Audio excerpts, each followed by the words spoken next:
Yeah. How's your mom? She's horrible? Good for her. Tell her I said hi.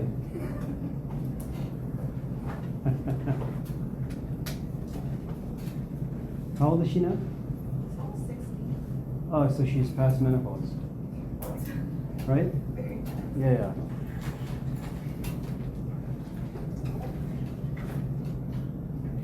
How's her boyfriend? That's it? That's okay. What? Is she dating? Oh, that's exciting.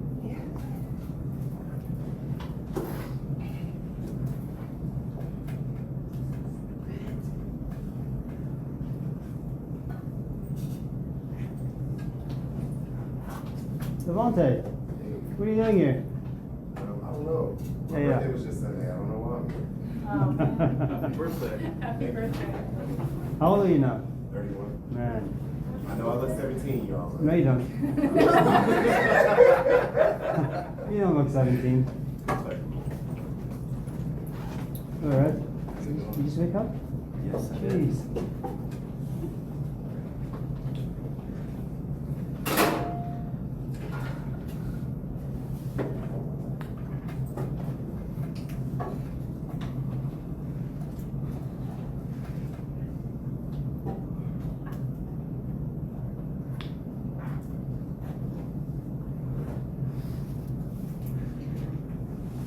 Feels like it.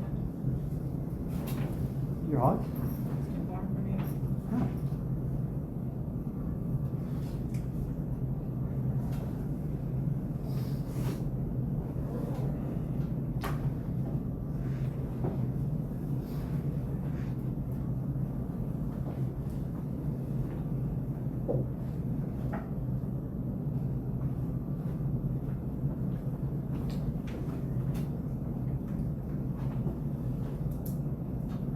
So, is there something you want to talk about today, or should we just go home? Of course, Somebody asked medicine. that question before we did the last report. Oh, yeah. I don't really remember the exact question I asked, but I do remember it was related to you living in India and your home country. Because every time someone mentions that they're living in another country, all I can think of is the feeling and the difference in how you perceive things and how you feel. Because it's a different country, and then you feel different. You learn to perceive culture differently and to feel different as well. Because I don't know if you've noticed, when you're in your home country and when you're here, you feel completely different. And you see things in a different way. So I guess my question is, how did you perceive cultures differently? What can you notice in the essence of India and then your home country and then not here, because I know how you do it, but I am really interested in your thoughts because I've seen videos of India and I know that it is a very passionate country. It has a lot of culture and I don't know, it's just a really old country. So I don't know, I would love to know how you felt, the things that you saw, and how that changed you as a person because I believe that everything that happens to you changes you and you become this person. So how did living in India change you as a person?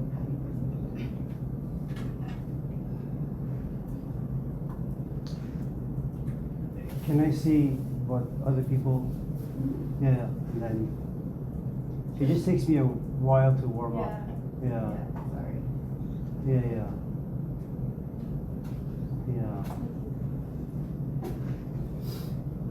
This is gonna sound a little weird.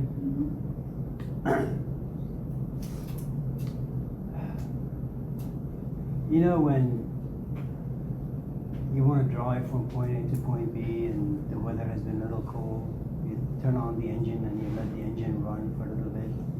It's like foreplay. I think thinking is very much the same way. You know, it's a weekend, you know, you drank, you smoked, you engaged in lots of ridiculous, stupid, infantile things. So your ability to focus and think about things the right way is just not there. So you just need to get warmed up a little. Yeah. Yeah. So my apologies. Yes, Madison. Oh, I was gonna ask, you talked about the four elements, how everyone is part of four elements, and you said you were gonna talk about that more. Yes. Okay. Culture, elements. Leah?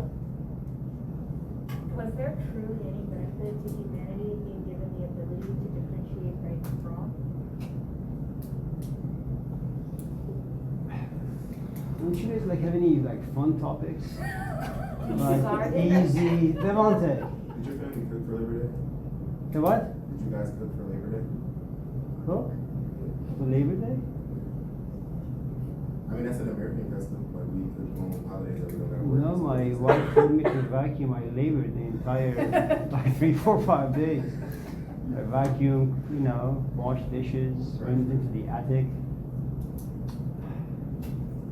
There was no vacation for me, man. Yeah. Do you garden? No.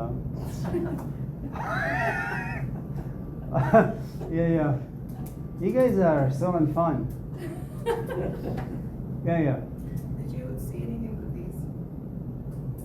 Movies in the theater? Bad Guys 2. It was fantastic.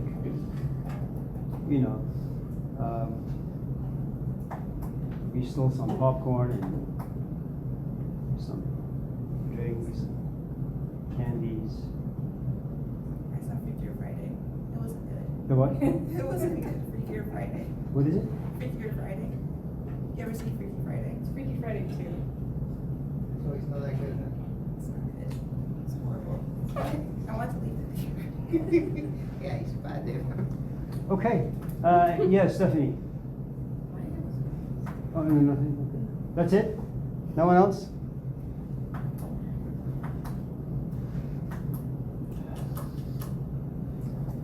Leslie, when I went to India, I was 11. And even though I lived in a monastery, I was far too young to be able to process anything, understand anything, look at anything. I was a kid. The culture was fun insofar as seeing all these wild animals in the streets, seeing lots of people in saffron robes. That was it. As a kid, I was more tempted in going to temples and stealing statues. They told us they were made of gold, so my brother and I would frequent these temples quite often to see if we can kind of just bag a god and take it home and sell it. I've never sold a god, but that never happened.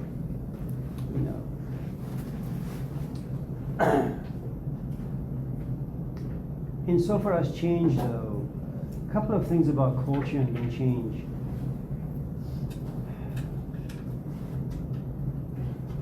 The word culture comes from two words, cult or cultivate, and then U-R-E. The U-R-E, the last part, means the way eventually you become wired, condition of your soul or condition of your thoughts or the way you begin to behave. Cult is basically your environment, how you're seasoned, how you're programmed. So let's say if you have lived in an environment, especially during the formative years, and by formative I mean, I don't know if you have ever poured concrete. So what you do is you create a form, desired form, you put some rebars there, you make sure there's some stones or gravels below, and then you pour the concrete, and you let it sit for about maybe 24 to 48 hours. You wet it once in a while to make sure that, it gets hard in a right way. So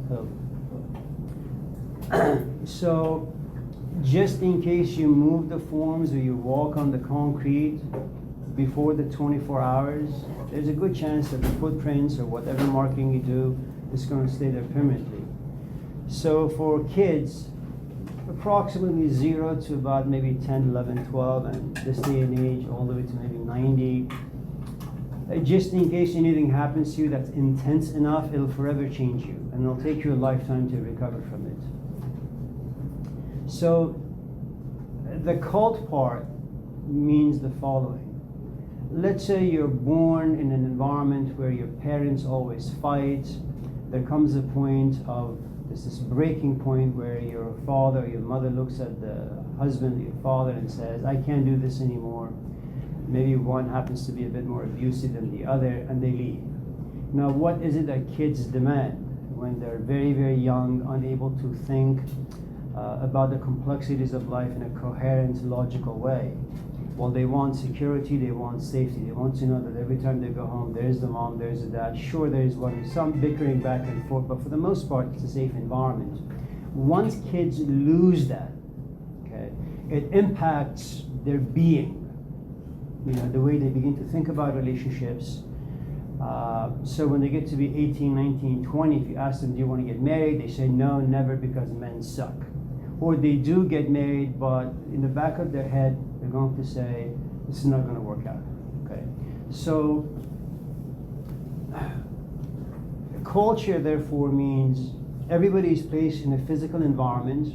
That physical environment has enough force to create emotions, feelings, moods, emotions, and then thought process. And one of the ways that you kind of deal with the complexities of your environment is you go back to your history, and the things you're familiar with, you bring them out. That becomes your toolbox. Having said all of that, India didn't really have much to offer me. Again, I was a kid. What usually happens to me when I go to Iran, my own country, is that because things are so expensive and because dollar is so valued, with $1, $1 American dollar, you can feed about 20 people back home. So when I come back to America, what usually happens, I become very stingy with money. I don't want to spend even 50 cents buying a coffee or anything. Why? Because that 2 weeks of being in Iran, it does something to my interior, that money is profoundly valued. It doesn't come easily or cheaply. Pay attention to how you're spending it. But after 2 weeks or 3 weeks, something happens to my psyche, which is I just forget. And I go back to being my old stupid self. If by an experience you mean something traumatic, and trauma could be negative, it could be positive. Negative in the sense that kind of like what I just talked about parents divorcing at a young age, or when you're young, your parents just call you certain nicknames that are negative, derogatory, and that sticks with you for the rest of your life that you try to overcome. Positive means that, let's say, you sleep around, and you drink around, and you smoke around. That's what you do. And by chance, your friend says, I'm going to church this weekend.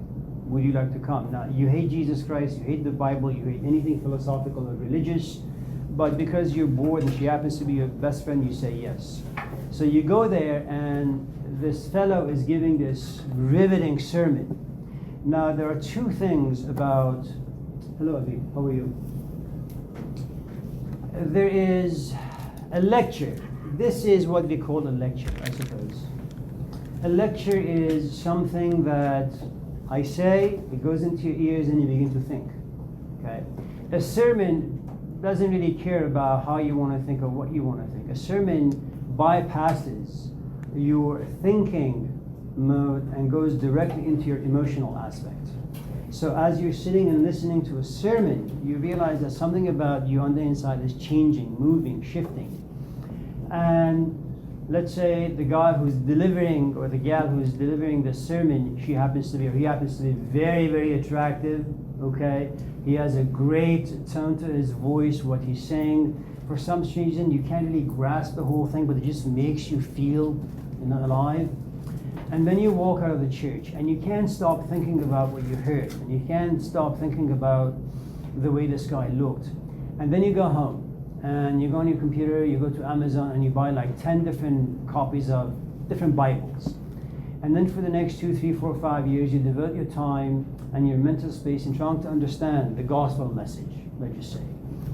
And here's a woman who used to sleep around, here's a woman who used to drink and smoke, and all of a sudden her entire life is transformed. Now you go to school, let's say you major in sociology or history or religious studies, it's because, and that's happened because of that one sermon.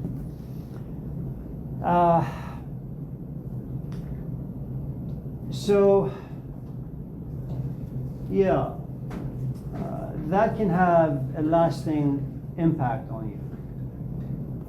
I have buried people, it didn't change me.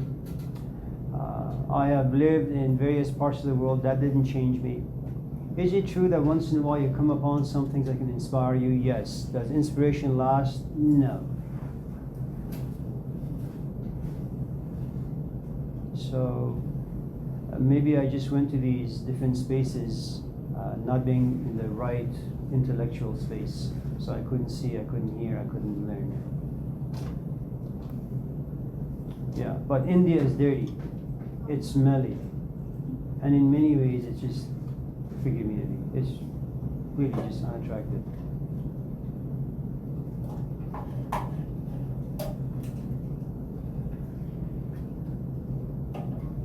Have you ever saw any dead bodies?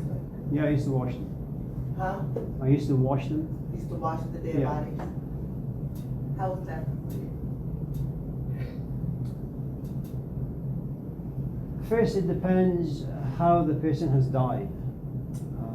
My father is currently about 92.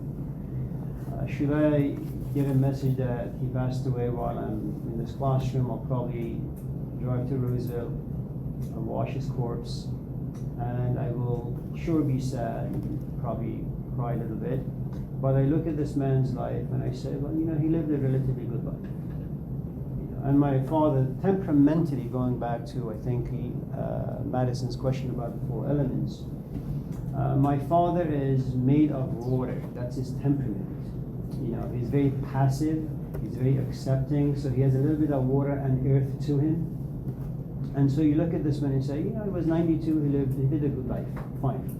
If on the other hand, what I experienced, which was about maybe 40, 50 years ago, washing the corpse of a 16-year-old boy, then that's a little troubling. Troubling in the sense that first, life didn't really afford him the privilege of living to be 40, 50, 60, so most of his dreams and goals basically were buried with him, okay?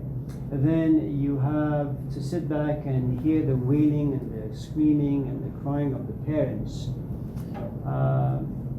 At the same time, I think when you're in the presence of any corpse, one of the things that death does is that first you begin to kind of wrestle with life, and if you happen to be religious, wrestle with God. Justice, compassion, why this, why that, all those things. At a certain point, then you look at your exterior. There's the mother, there's the father, there are the siblings, there's the wife, there are the kids, and you feel bad for them because they have lost a father or a sibling or this or that. So your focus initially is pushed outward. At a certain point, I think, while you're sitting, death has the power to quiet you down. It has this, it humiliates you and then it humbles you.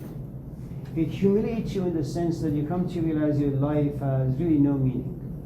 And your life can be taken at any time by this goddess named Fortuna, where the Greeks believe. That you wake up in the morning, Fortuna was kind enough to give you some more inhaling and exhaling, but you have no idea if you're going to stay alive at 12 o'clock. Okay, so our entire life really is in the hands of Fortuna.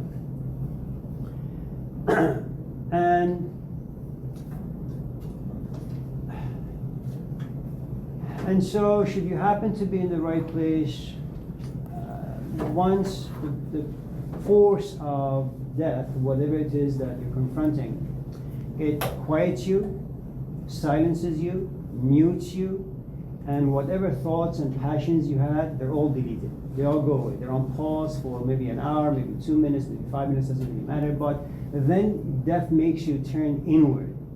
And then you say, what am I doing? I'm going to classes for what? I have this job for what? I have this boyfriend for what? I'm talking about all those ridiculous things for what? And you become an existentialist in the sense that you begin to sit back and ask yourself, what am I doing? What's the meaning of my life? Is there a purpose?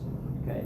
Now that can change you either for 10 minutes, maybe for a day, maybe for 2 days, and you'll be profoundly unfun, especially for your friends who enjoy you as being, you know, a fun woman, like to hang out with you.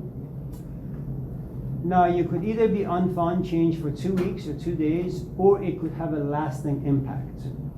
One of the stories that I usually talk about in my religion class, which is a late start this semester, October 20th, I'll be teaching it Mondays and Wednesdays. For those of you who are free and have nothing to do on those 2 days, Mondays, just Mondays, from 11 to 12:15.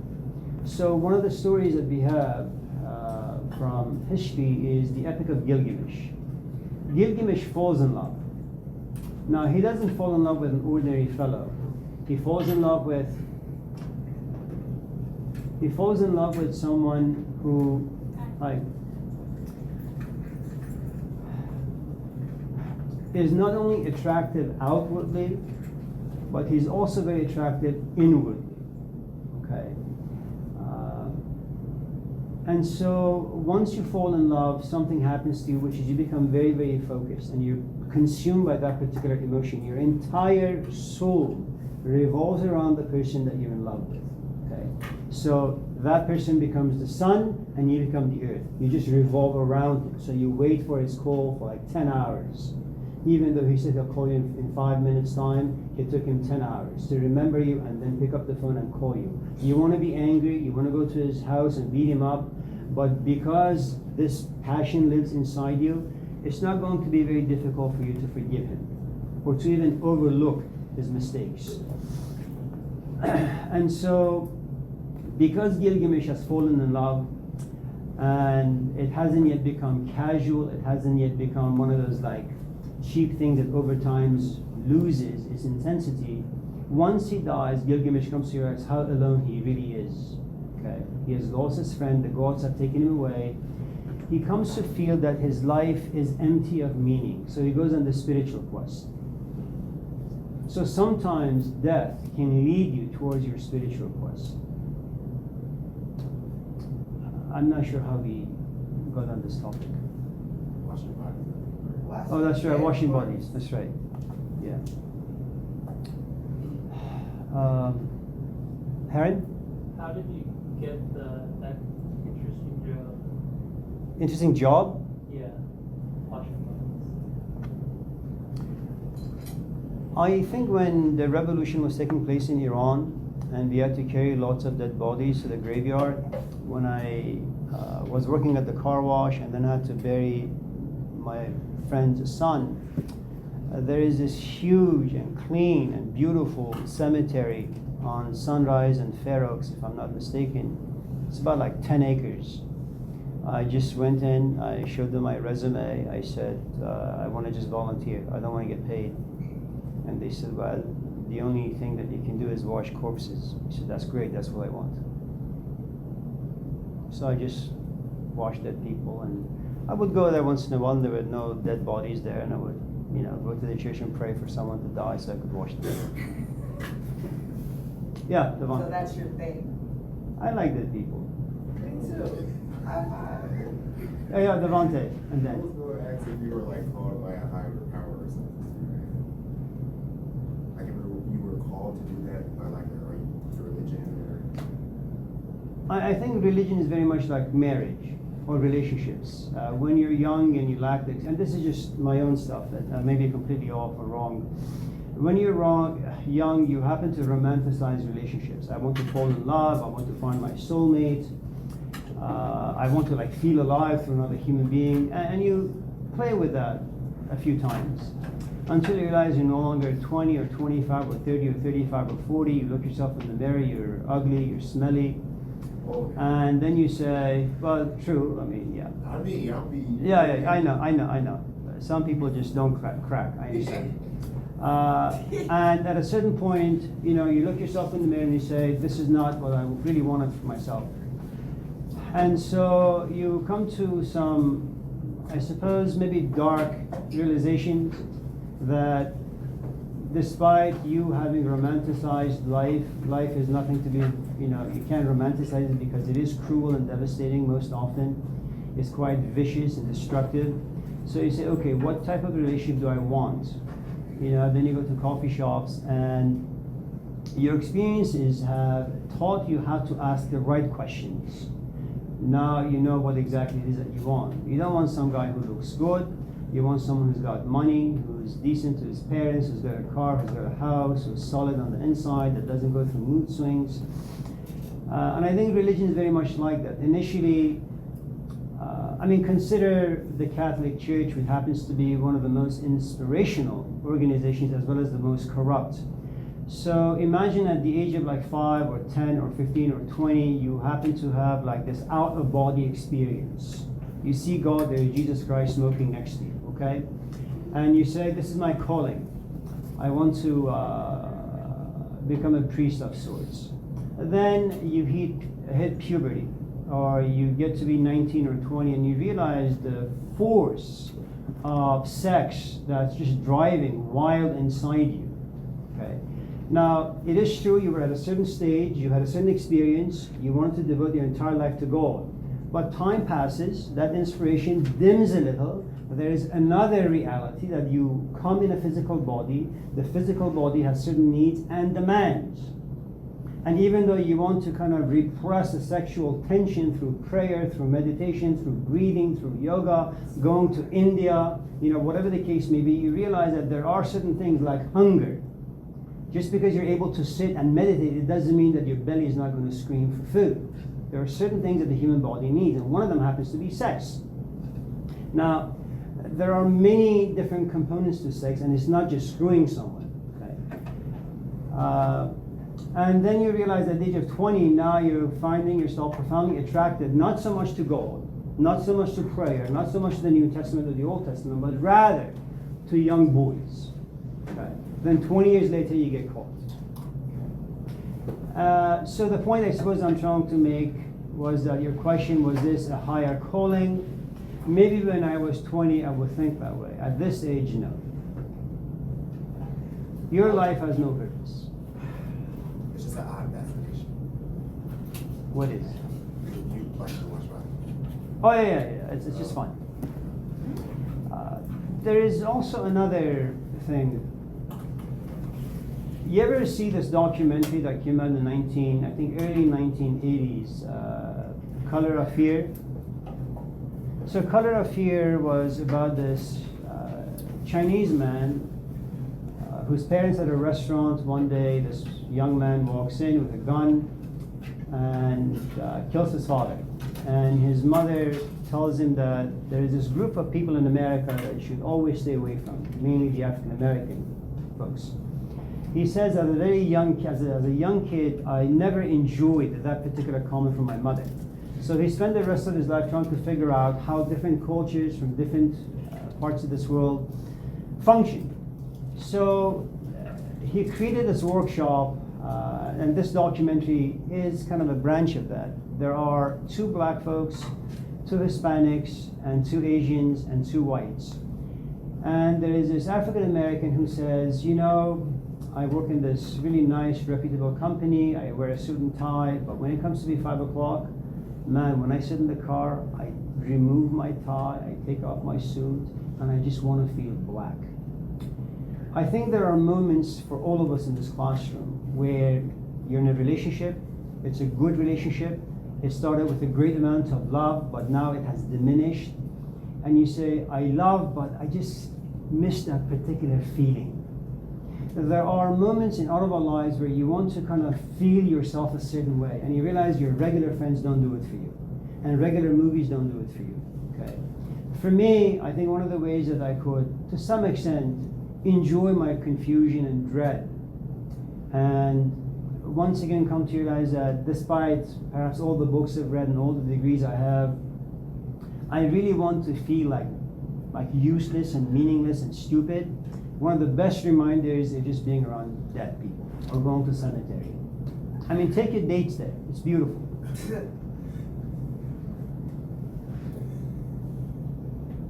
Yeah, yeah. Are you like comforted by death at all? Like having been around dead people and like experience like near death? So there are a couple of things.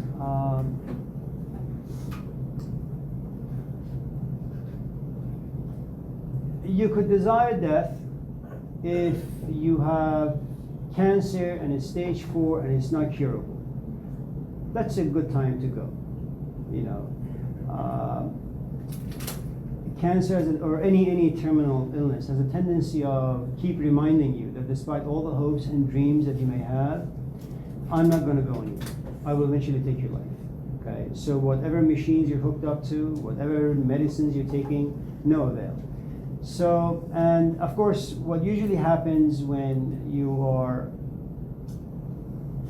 imagining that death is at your doorstep, you fight it, and that's what all of us do. Anything that disturbs our comfort, and whatever your definition of comfort may be, maybe your comfort is, yes, as a kid, you had rotten parents, and the only way you can be comfortable in relationships is to give your companion only 20% of you, keep the 80% to yourself, just in case he goes bad, you still have 80%. That's your comfort zone. And so even if Jesus Christ was to walk into your life and say, listen, I don't care about your past, I really love you, I care for you, I want to take care of you, let's get married, you will do whatever you can to sabotage your relationship and get rid of it, because that is, again, your comfort zone.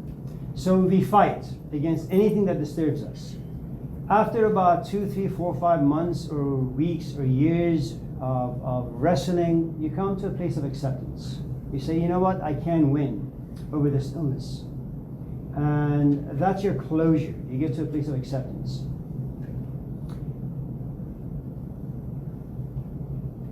Most of us don't find closure in death early on. Most of us don't really desire death, unless you happen to be depressed.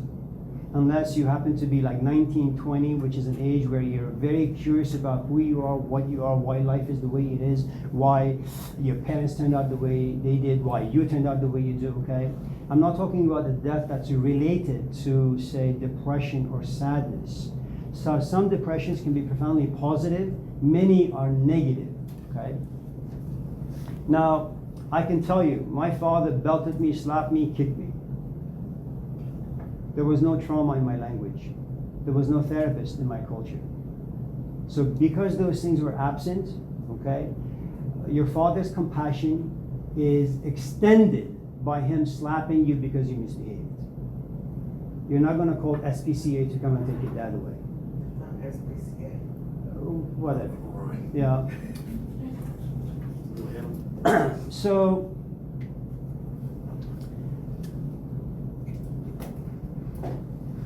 if you have lived a life that you have understood, and to some extent, and I'm not talking about you being happy in the sense that you like smoking and drinking and hang out with your friends. Malcolm X was a miserable human being, but he was happy with his misery. James Baldwin, another miserable human being, but happy with his misery. Why? Because that misery made them creative, reflective. It made them into prophets. Okay? If you have lived a life that's been relatively fulfilled, okay, meaningful, that is your closure. The only thing you will ever pray for is, I'd like to die, but I'd like to die without pain. You know, it's one of the things that lives in the Persian culture, which is the best death anyone could have is one that happens in sleep. You know, you just close your eyes and you don't wake up.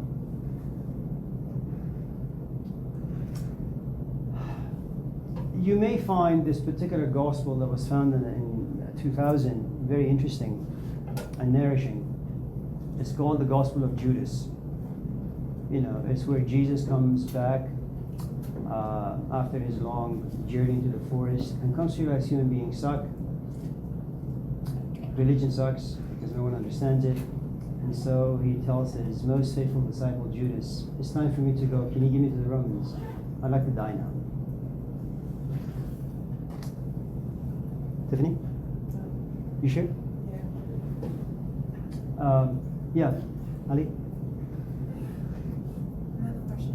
Did you have a question? Do I have a question? Did you? I think I had a question last class. Which was?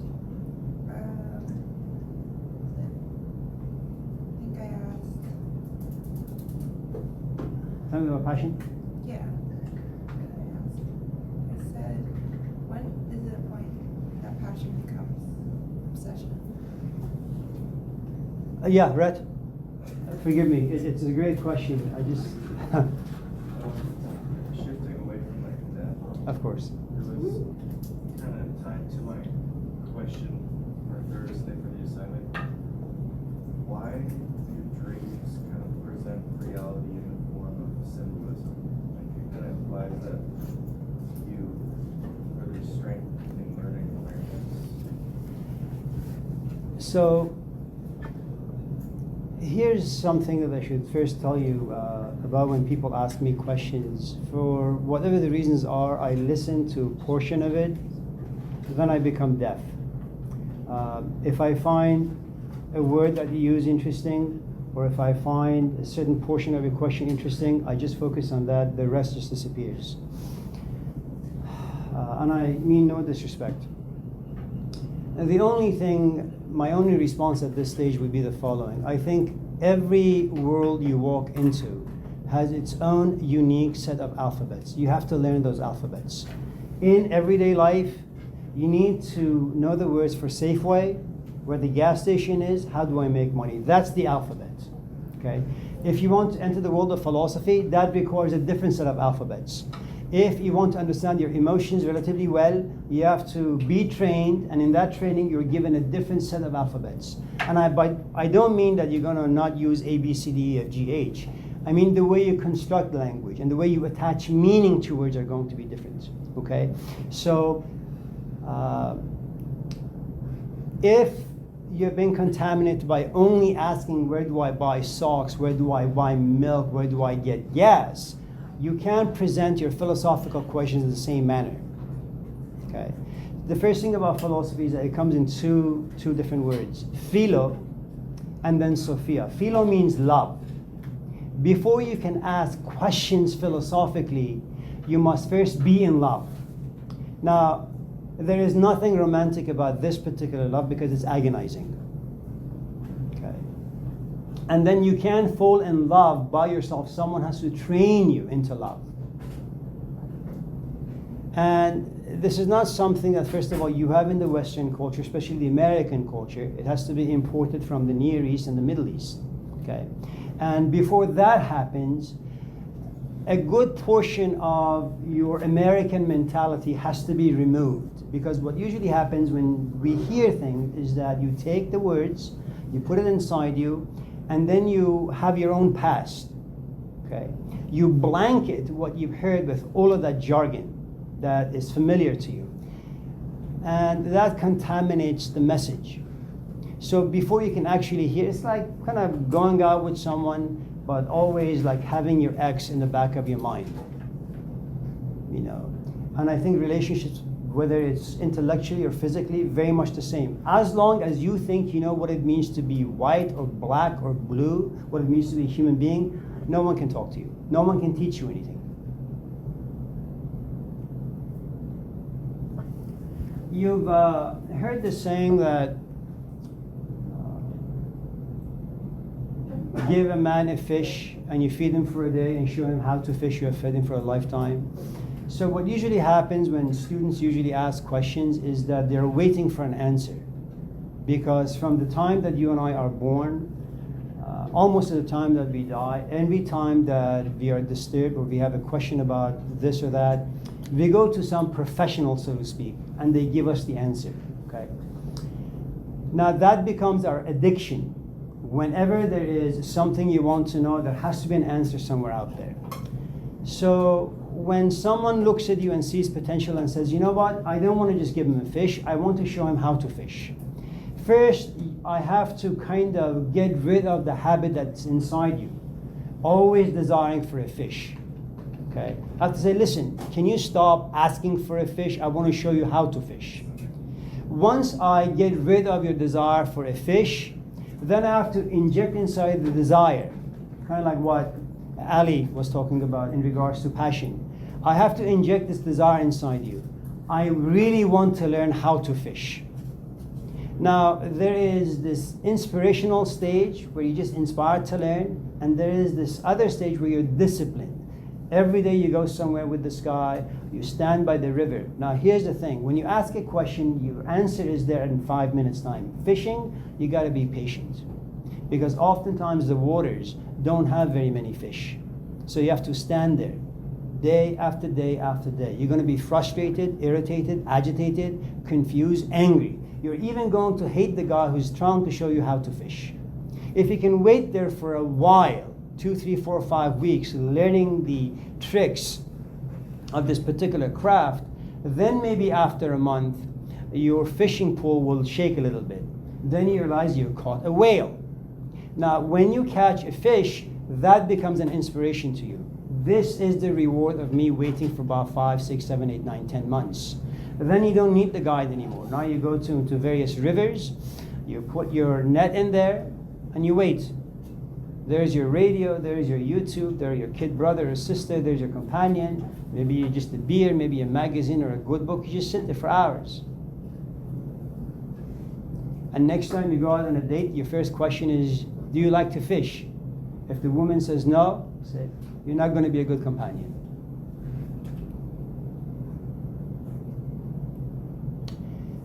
It usually takes about 20 years to decipher good dreams.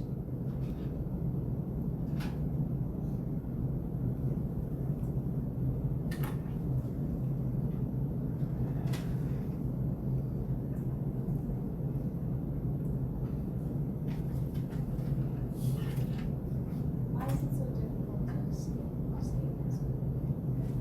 To escapism? We are not wired to reflect. We are not wired to examine because it's painful. I don't want to walk around always thinking and feeling what it means to be Persian. It's unfun to think about the violence and the crime that lives in Oakland. It's unfun to think about the horrors that are waiting for my kids. It's unfun to think about how flimsy relationships are, that my wife at any time could fall out of love or out of like for me and pursue something else or someone else. We are not made to think deeply about anything because it's painful. Because life is complex, there are lots of unknown elements in it, and the sort of answers that you and I have, it's like Costco. You have only access to a tiny few items on a shelf, and Costco has 50,000 different aisles. How many items do you have? And every aisle has like 50,000 shelves. I only have one shelf with 5 items on it, and I'm fine with that. The idea of being curious is too painful. The idea of asking difficult questions, far too painful. So what do we do?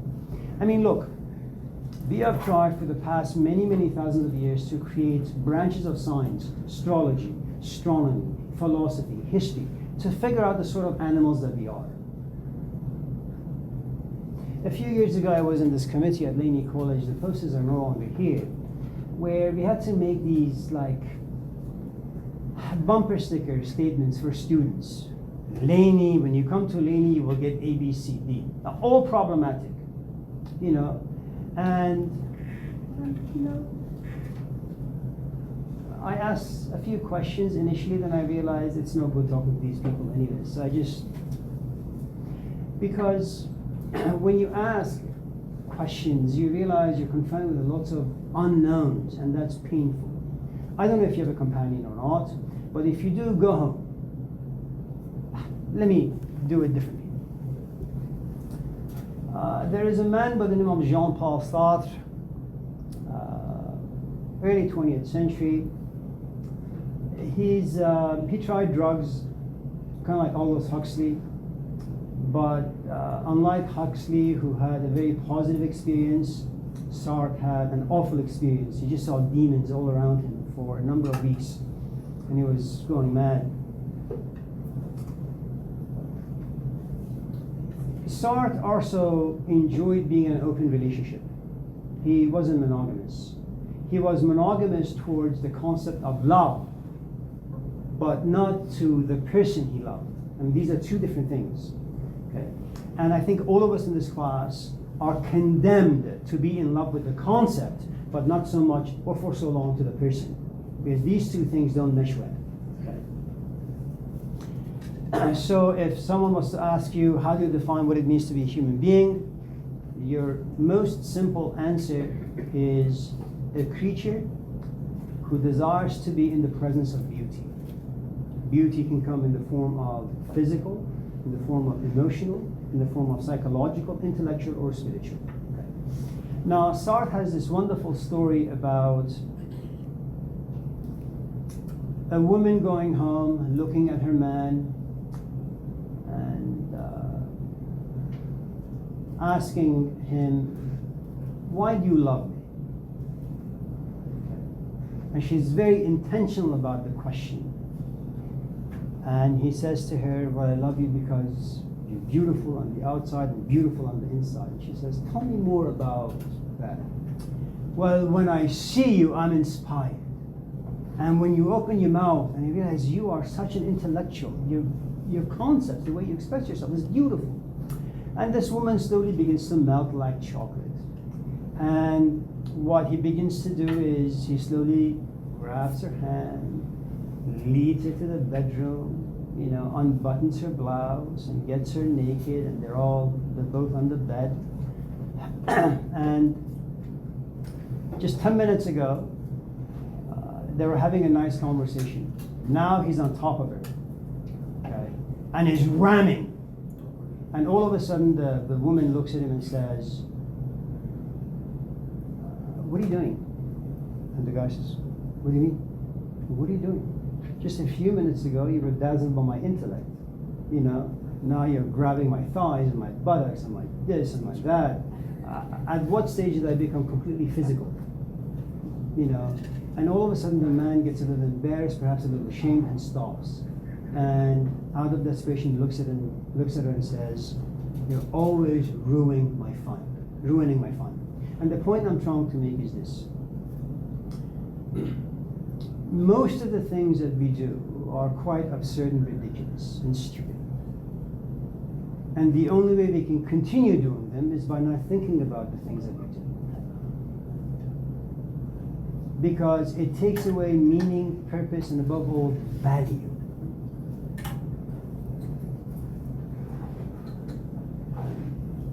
Who wants to be stuck with unanswerable questions?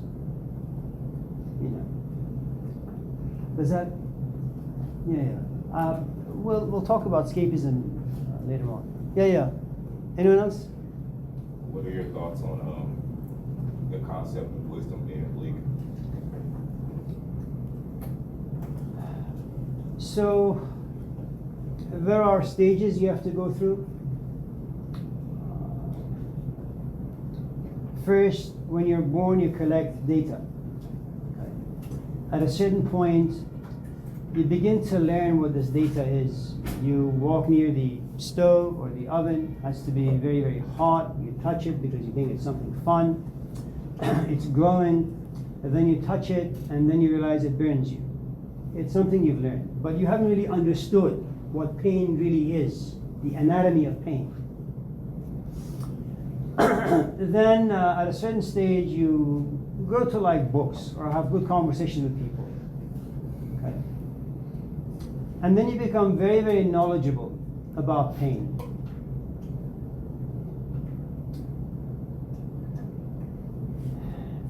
And let's say you're able to connect dots really, really well, and you've been gifted with the power of expression, linguistics. You're able to articulate yourself really, really well. And in fact, people come to you for advice. So what you have is a wisdom that's untested and a wisdom that is tested. And untested wisdom is not very difficult, even though it takes you some sacrifice and struggle to get there, which is you can talk like Malcolm X, you can walk like Malcolm X, you can dress like Malcolm X, you can quack like Malcolm X, and you can quote, and you can talk like Malcolm X. People come to you. And then there comes a point where people have this curiosity. Does the person who speaks wisdom, do they have the ability to embody it If you come on the stage and talk about compassion, let me see how you are with your wife, how you are with your kids. Are you able to bring that which is above down below and apply it to yourself? And one of the things that it does when you bring it down is that you begin to trim it. Okay? If you're a Christian and you want to apply Christian theology into your life, you realize about 99.9% of it is garbage. It doesn't apply. Only 1% of it is good for you. Okay? Most of it is junk. It's good to inspire people. It's good to give sermons, but they have no practical application. So, talk becomes cheap, action becomes very expensive, and most often we won't do it because it takes too much work. So there are different stages to wisdom, but you have to become very disappointed in your own learning, in your own knowledge, and you have to find yourself in a very, very dark, psychologically dark place for a long, long, long time before you can be on this quest towards wisdom. And you can't do it on your own. Someone needs to guide you. I know the American tradition is you can do it on your own. You know, watch a few YouTube clips, and you can build a house yourself. You can do plumbing yourself. You can do whatever yourself. You know, but this particular branch of life, it's undoable by yourself. Yeah, Leah. Can I ask my earlier question again? Which was? Was there truly any benefit to humanity being given the ability to differentiate between right and wrong?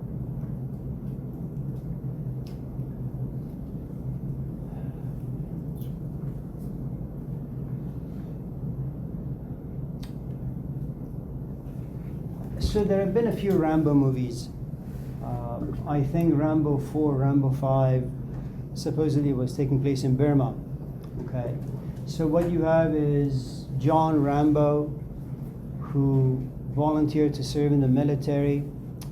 He was a patriot, only to come to realize that politicians are only interested in poor people's kids, you know, because in poverty you lose hope. In poverty you have no social mobility. So what they do is these powerful people come down to the poverty-stricken physical environments and they spray people with hopes and dreams. You know, you go here, you come back after 4 or 5 years, we'll give you health care, we'll give you this and we'll give you that. So eventually John Rambo comes to realize that politicians suck as human beings, okay? So he becomes a renegade, he becomes a maverick. In Rambo 4, Rambo 5, which takes place supposedly again in Burma, few Christians go to him. You know, he lives on a boat, he catches snakes, he sells them to make money to buy food. He says, well, we're Christians here to help people. And the first question that he asks is, do you have guns? No, we have Bibles. He says, fuck off, I don't want to deal with you guys. He goes home that night. There is this very young, attractive woman on the boat waiting for him. And she manipulates him, cons him, coerces him. And he says, yes, I will take you from point A to point B on my boat.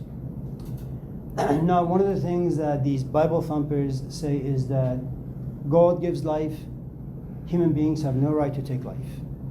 So you start with this moral premise. All life is sacred. Fast forward 2 hours in the movie, the Christians are being held captive. They're about to be shot or decapitated. Rambo rescues them. The very guy who had the loudest mouth about how sacred life is grabs this rock and smashes it on this guy's brain and kills him. And the point I'm trying to make is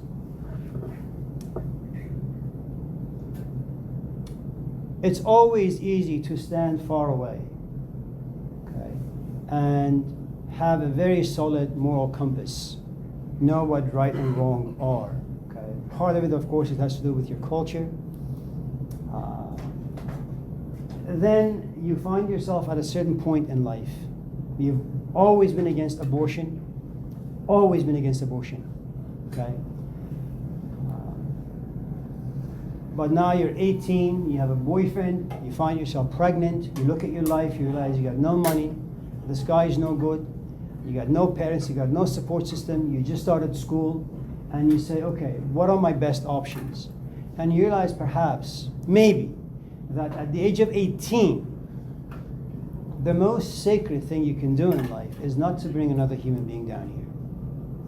Or vice versa. You know, we had a dean on campus some years ago, she's now in the district. She got pregnant at the age of 13. No money, no job, no husband, no wife, nothing. She refused to terminate the pregnancy. She went to school, got a PhD, she became a dean, and she's like some chancellor down there at the district. She has this beautiful son who was in my class like 10, 15 years ago. So, you know.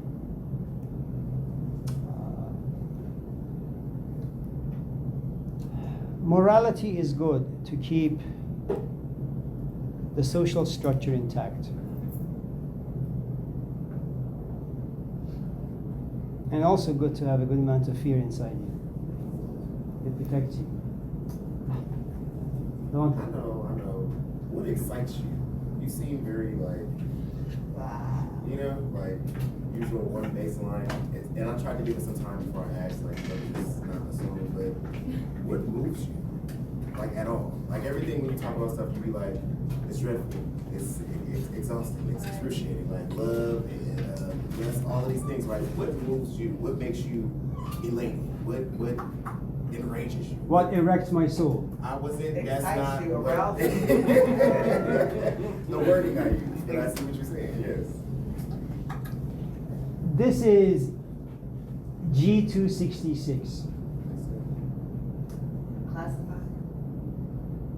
The room. Oh. Yeah.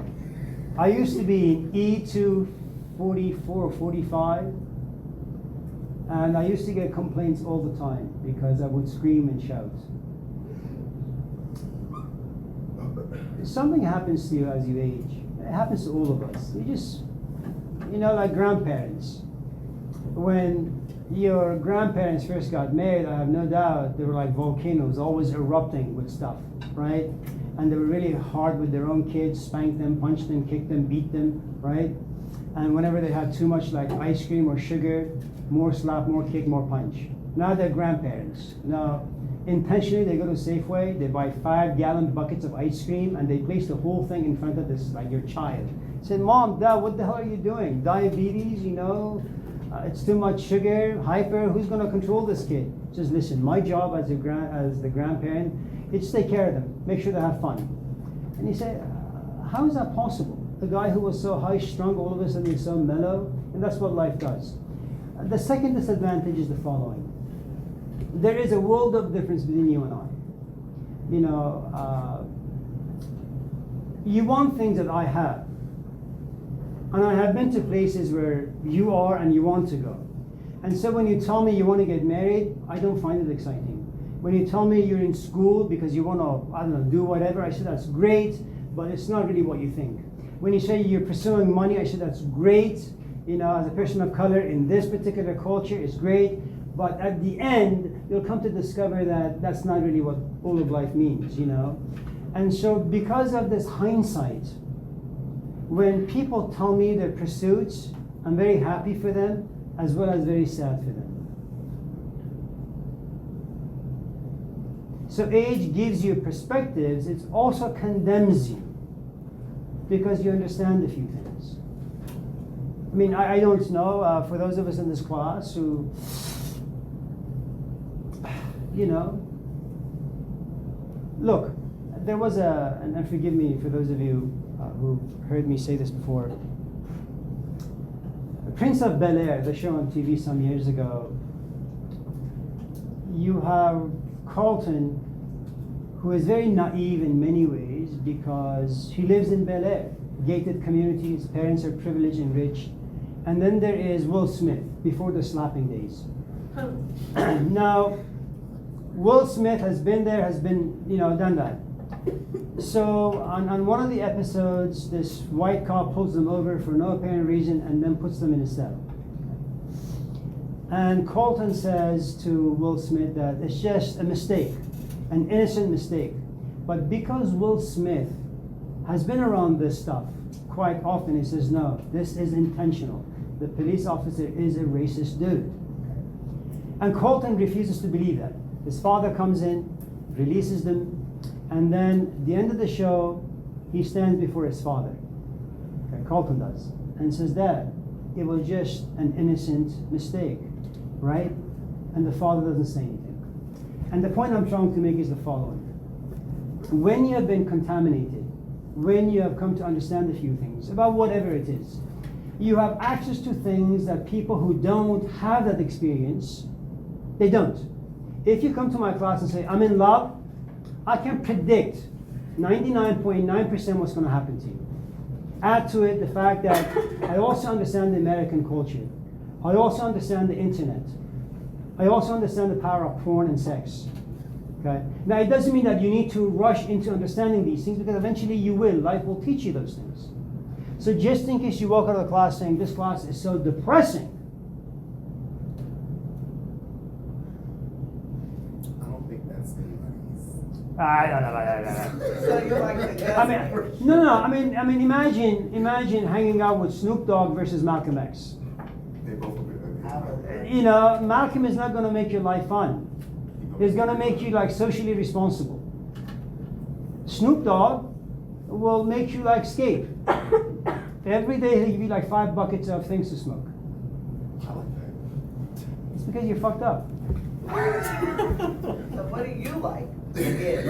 Once again. Well, you know, I come to class, I talk, then I build things. I go home and I build like houses. Okay, we're getting somewhere, guys. I like building bathrooms. Using your In hand. particular, toilets. Yeah. Creative. What kind of toilets? The one in which you shit. Anyway, yeah. Brandon? Yeah. What makes something valuable, or like, how does something become valuable? So, if you throw an infant into a pool that's only a foot deep, okay, and that's 12 inches, they'll have fun, but they'll have fun as long as they're an infant. When they're 3, 4, because they're taller now, they're stronger now, a 1 foot swimming pool is not going to do it for them. They want something different. They want challenge, and that's what all of us want. So at a certain point, the pool that's shallow becomes boring for them. It begins to irritate them. And if at the age of like a year old, they used to have fun in it for 5 hours, now they get bored after like 5 minutes. And the moment they get bored, they begin to harass you as the father or the mother. Okay. And then you say, okay, you know what? I'm going to throw them into the big kids pool. Now they're in the 3 feet area. Now they're challenged. They begin to learn how to swim. At a certain point, they realize they have mastered swimming in a 3 feet deep pool. They say, you know what? I see my kid brother over there that's 9 feet deep. I want that. And so the point I'm trying to make is everything that walks into our life has a specific shelf life. Right now you have a companion. Good for you. You don't have to think about loneliness. You don't have to think about sitting and eating food by yourself. Your weekends are full. Just in case you want to have fun, you grab her, you know, and you guys go somewhere. That's great. And right now, where you are in life, that is a profound amount of meaning and relevance for you. Maybe at, I don't know, in 4 years' time, you'll get a scholarship in football, basketball, badminton, who the hell knows? Maybe you want to move to a different school, different state. And you realize all of a sudden that your priorities have changed. Right now, you have submitted to your companion. After 3 years, you realize, well, you still like the companion, but you like your future much better. Okay? And you realize that now when you look at your companion, you're not as intense about her as you used to be. So, the deeper something is, okay, the more substance it has, the more depth it has, the more it's going to dangle you.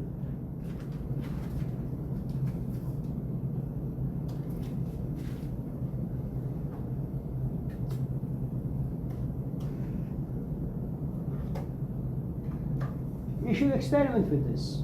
Go out with I know you have a companion, but when she's like out of town, Go. Go out with like a 45-year-old, an attractive 45-year-old, someone who smells good and looks good and has some money and has some experience, and take her out for a cup of coffee and just sit back, and hopefully what you'll walk away with is that she asked a lot of good questions. She was very quiet, very articulate, very cooked, seasoned, and you're attracted to that. Now, why the hell would an 18-year-old punk like you be attracted to a 45-year-old woman?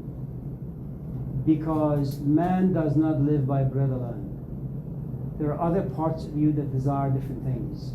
And when your 18-year-old companion comes home, you say, you know what, can you talk and be like that 50-year-old woman?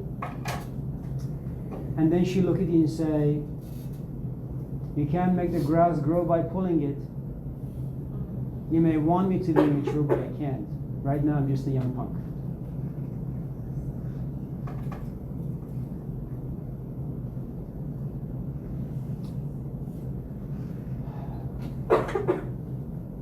When you hang out with ridiculous people, you have fun.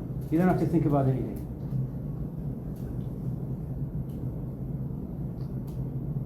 And you've seen this, you've experienced this once in a while. You know, most often when I stand for the light to turn green, there's a homeless person here, homeless person there, you know.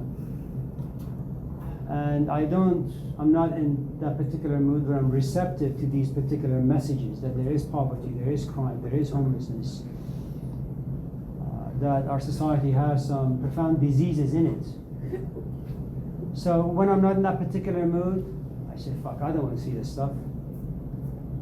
I just go to Barney's, get myself a nice big hamburger and just eat it by myself.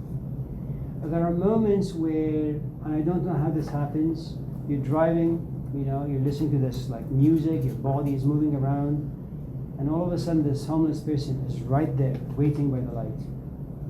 And it's like, it just goes inside you. And it makes you feel bad about who you are, what you've been doing, how you spend your money, your entire life. And you realize all of a sudden that poverty that now goes inside you has so much depth that it just paralyzes you as a human being. You go home and your wife says, hey honey, I missed you. Oh, fuck you. I don't want to see you. What do you want to do there? I don't want to do anything. Let's go feed the homeless. What? No, I don't give a shit about homeless. And all of a sudden there's conflict. So, oh, you know, I married the wrong person. That's what happens when you happen to be in the right place, receiving the right stuff. Or maybe the wrong stuff. Anyone else? So we're never going to be happy? The word happy comes from the word hap, which means luck. Oh, Wow. okay. Luck. Luck. Cristiano Ronaldo. Why are you guys laughing? Don't you guys know who he is? You guys need to go home and Google him. And after seeing him, you can Google yourself. Now. Sorry about that. See, I'm not as flat as you thought me to be. But that was good. That was Be good. quiet. Good. Now, so Cristiano Ronaldo. He just got lucky, man. Queen. He got lucky. Are you Googling him? Yes. I'm But, sorry. yeah. Ronaldo is just lucky. I'm fine. And you can like start playing soccer and practice soccer for the next 50 years. You'll never be anything close to him. How about Messi, another soccer player? Can't be like him. Muhammad Ali can't be like him. Jesus Christ can't be like him. These are freaks of nature. They're just very lucky. Now, the problem with the American culture is this. Whenever you have some magical person out there, you have a culture that says, you know what, if you work hard, if you're disciplined, if you lock yourself in your garage and do ABCD, you'll become just like that. And the truth is, that's not the case. This is not meritocracy. You know, you can't go out on the basketball court 10 hours a day and eventually become a Kobe Bryant. It doesn't work that way. Life is unfair. Life is unjust. Some people just have beautiful intellectual capacities. Just know your place. You're just a fucked up human being, right? You're just gonna live, eat, shit, and die. That is who you are. Some people, they just change things. The problem is that we are envious about the wrong people. In other words, you want to be like Mother Teresa. But you're not Mother Teresa. You're filled with envy and lust and greed. That's very different than the stuff that lived in her. I don't know why at the age of 15 she wanted to help the homeless. I don't want to be like that. She was fucked up. Right? But you like her fucked upness. You like serving the homeless. But you're also very selfish. And so what happens is there's a part of you that says, I want to be like Mother Teresa. Then there's a part of you that says, you know what? I want to be queen. I want to buy a mansion, and I want to buy 50 Teslas, and I want to do A, B, C, D. Once in a while you say, well, what about Mother Teresa? And this queen part of you says, fuck Teresa. Right? But there are these moments where Mother Teresa comes out and says, Queen, what are you doing? And then Queen gets punished. And then your kids come home and say, Mom, can we go do chow mein or do some Chinese food? No, bread and butter, because that's what Mother Teresa ate. What the hell did that come from? And so we are conflicted, fragmented, ridiculous little rats, trying to figure out what to do with our ratty lives. So right. Tiffany? Leslie? William, no, Matthew. EJ, Yes. go ahead. You've ever heard the phrase, a man never steps in the same river twice, for it's not the same river and he's not the same man? What do you think about that? Do you think it's true? No. Heraclitus is an ancient Greek philosophy. Conceptually, is it true? Yeah, well, the river is always flowing. It's not stagnant. It's not like a sitting pool of water. It's true. But if you look at what we do on a daily basis, it's just the same river. And it's the same foot that steps in the same river. Now, that particular saying, in as much as it is profoundly profound, it doesn't apply to us. It's a good bumper sticker. It's not for us, though. You know, it really takes a long time for you to figure out what's right for you. I mean, right now when you're young, and it's a great thing to be young, because what you do is you plagiarize. It's what they call appropriation. You take all the stuff that other people and other cultures have, and you think they'll benefit you, and they will. There comes this crisis in all of our lives, where you realize that when the crisis hits, you realize none of these bumper stickers are giving you any answers. And then you have to create your own, and that's the difficult part. So is the saying great? Absolutely. Is it yours? No.